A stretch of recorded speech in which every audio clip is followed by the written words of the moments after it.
بسم اللہ الرحمن الرحیم۔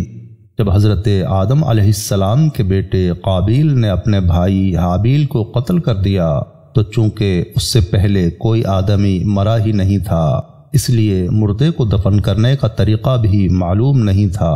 قابیل حیران و پریشان اپنے بھائی کی لاش کو اپنی پیٹھ پر اٹھائے پھرتا رہا۔ پھر قابیل نے دیکھا کہ دو کوے آپس میں لڑے اور ایک کوے نے دوسرے کوے کو مار ڈالا۔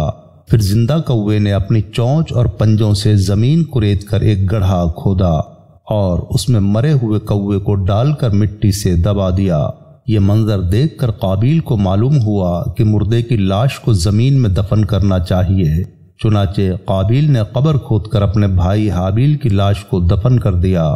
اللہ کریم نے اس واقعے کو قرآن کریم کے پارہ نمبر 6 سورہ مائدہ آیت نمبر 31 میں ان لفظوں میں بیان فرمایا ہے: فَبَعَثَ اللَّهُ غُرَابًا يَبْحَثُ فِي الْأَرْضِ لِيُرِيَهُ كَيْفَ يُوَارِي سَوْءَةَ أَخِيهِ قَالَ يَا وَيْلَتَا أَعْجَزْتُ أَنْ أَكُونَ مِثْلَ هَذَا الْغُرَابِ فَأُوَارِيَ سَوْءَةَ أَخِي فَأَصْبَحَ مِنَ النَّادِمِينَ۔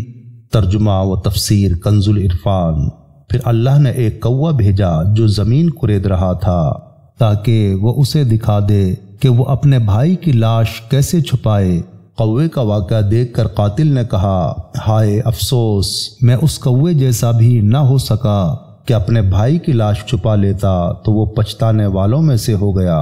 پیارے بھائیوں، اس واقعے سے سبق ملتا ہے کہ آدمی علم سیکھنے میں چھوٹے سے چھوٹے استاد کا، یہاں تک کہ کوے کا بھی محتاج ہے۔